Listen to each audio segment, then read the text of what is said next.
damn it. Like, why did it have to be Jim Comey? We will not live on our knees, and you shouldn't either.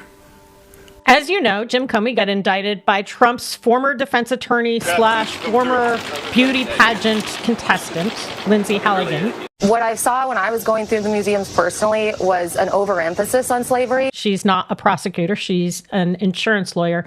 And everywhere you look, you have journalists saying, oh my God, this is the worst politicization of DOJ ever. I am happy that it is Jim Comey because he's white, he's rich, he can afford a lawyer. We couldn't imagine ourselves living any other way. I'm a fan of Pat Fitzgerald. It's sad that we had a situation where a high-level official, a person who worked in the office of vice president, obstructed justice and lied under oath. So we get to see Pat Fitzgerald doing law against a former beauty pageant contestant and insurance lawyer. But one of the most important things to me is the fact that people are missing other similar examples, right? The Russians feed Smirnov lies about Joe Biden and Hunter Biden taking bribes. Those lies somehow make their way to the FBI through Smirnov, who was, over time, an informant for the FBI. Bill Barr tasks this Trump-appointed U.S. attorney, Scott Brady, to vet this information. Brady meets with who? Rudy Giuliani, and reviews some information not further specified. Rudy Giuliani, who's Donald Trump's lawyer. Everyone's like, oh my God, they indicted Jim Comey just days before the statute of limitations expired. What happened to Michael Sussman? Michael Sussman is charged with lying to the FBI during its Trump-Russia investigation. That was literally the day before the statute of limitations expired. It was a speaking indictment. Fucking morons like Ken Delanian is joining us now. He's been keeping an eye on this. So, Ken, what exactly does the special counsel allege Sussman lied about here? Ken Delanian chased it like a toddler with a toy for years. This is a big test for Durham, who was tapped in 2019 by Trump Attorney General William Barr to examine the roots and conduct of the FBI's Russia investigation. And never once said, oh my gosh, this is an inappropriate politicization of DOJ, and certainly never once went back and said, John Durham knew his entire theory of the case was wrong by 2021. Conspiracy theorists have for years alleged Hillary Clinton's 2016 presidential campaign launched a plan to falsely accuse Donald Trump of collaborating with Russia.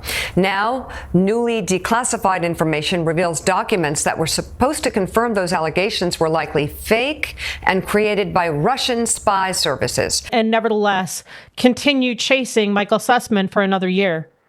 His trial was 2022. Prosecutor Britton Shaw said Sussman was involved in what she called a plan to create an October surprise on the eve of the presidential election, a plan that used and manipulated the FBI. Meanwhile, we've got a black member of Congress who is also facing prosecution in New Jersey, Lamonica McIver. We were there to do an oversight visit. This is something that we've done before, not at another detention center, not too far from this one. And there's almost nobody paying attention to her case, right? Our job is to hold this administration accountable, to hold the executive branch accountable. So if you recall, on May 9th, she and two other members of Congress show up to do oversight at an ICE location. We were getting a lot of complaints about this facility, many complaints about folks not getting fed there. The mayor of Newark, Ross Baraka, shows up because he's got concerns about whether Delaney Hall, whether the ICE facility is even inhabitable. And they tell him to leave. He leaves. And they arrest him for trespassing. A chaotic scuffle broke out around their arrival and the arrest of the mayor. And then when the members of Congress are like, holy shit, what are you doing? And went out to try and intervene, they then charged Lamonica McIver with assault. The charges against Mayor Baraka were ultimately dropped, but more than a month later, Lamonica McIver was charged with assaulting, resisting, and impeding law enforcement officials. The evidence shows that, in fact, she was assaulted. She is in the middle of arguing selective prosecution, the same thing that Jim Comey is going to argue. She is arguing that she's immune under speech and debate. She is pointing out that there's key pieces of evidence that DOJ either won't hand over or has not handed over. We know that Todd Blanche was personally involved in the decision to arrest Ross Baraka. I for sure was part of the discussions around that horrible conduct by many, many people, including the Congresswoman. We know that Todd Blanche was the person whom Alina Habba... It was a strange set of facts, but...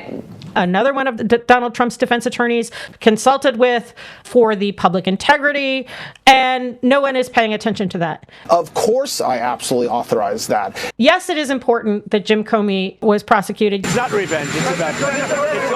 It's also about the fact that you can't let this go on. Yes, we need to pay attention to that. God damn it! Now Jim Comey can get on his fucking TikTok and make self-important comments about not bending the knee, about not being afraid. And I hope you're not either. We didn't need this. We didn't need Donald Trump to make Jim Comey into the apparent poster child for politicized prosecution. I would say the Democrats are better than Comey, but no, there'll be others. And the fact that he is a testament to what everyone is missing about what happened in May. We were literally there to have an oversight visit, which should have been something that was simple. And what happened in the first term. Special counsel John Durham's investigation into the FBI's targeting of Donald Trump in 2016 suffered a blow Tuesday when Igor Danchenko, a think tank analyst accused of lying to the FBI about his role in the creation of a dossier about former President Trump, was found not guilty. In 3 years, Durham has made little headway on his original mandate. His record so far, 2 acquittals and 1 plea deal. And what happened with the Durham investigation? Well, let me ask you this, Mr. Durham. You closed your investigation after you failed to find that the FBI investigation into Putin's interference in the 2016 election was politically motivated and was a deep state conspiracy against ex-President Trump. You were unable to prove that that was true. That is not what I was investigating. I mean, literally the same voices who are saying this is the worst ever. Although Mueller did find a Trump campaign eager to accept help from Russians. Are the same people who are responsible for normalizing what went before. Durham's report criticized what he called seriously deficient mistakes by the FBI, adding the Bureau was much more cautious and skeptical about allegations against the Clinton campaign. All potential fodder for Trump as he mounts another campaign for president. The important lesson to me is that these prosecutions are not new, right? Who specifically are you accusing of treason? Well, I think a number of people. Donald Trump tried very hard to get Jim Comey prosecuted in his first term. Donald Trump demanded prosecutions of his opponents, starting with Hillary Clinton, but prosecutors refused to do it. Donald Trump, Bill Barr, carried out a similarly bullshit prosecution based on a single false statements charge on the last day of the statute of limitations, and everyone followed along like it was normal. The president isn't far from wrong when he called this a witch hunt. It's very much like a witch hunt, what happened. There is a continuity here, and the reason the continuity matters is because what the fuck were you guys missing when it happened the first time? We have a witch hunt going on, which is disgraceful. I mean, God damn it, Jim Comey. My heart is broken for the Department of Justice. That self-righteous 6'9" guy is going to be on our TV screens for the next 8 months. You are paying attention. No one is paying attention to Lamonica McIver. And one of the reasons why no one is paying attention to Lamonica McIver is she's a black woman. Despite any of that, I'm going to still continue to show up and do my job for oversight. I'm still a member of Congress. Also, by the way, Jim Comey is made of money. Lamonica McIver, I'm sure, is not. And why are we going to have to, listen to self-righteous Jim Comey for the next 8 months? So let's have a trial and keep the faith. It's your own goddamn fault for ignoring what came before.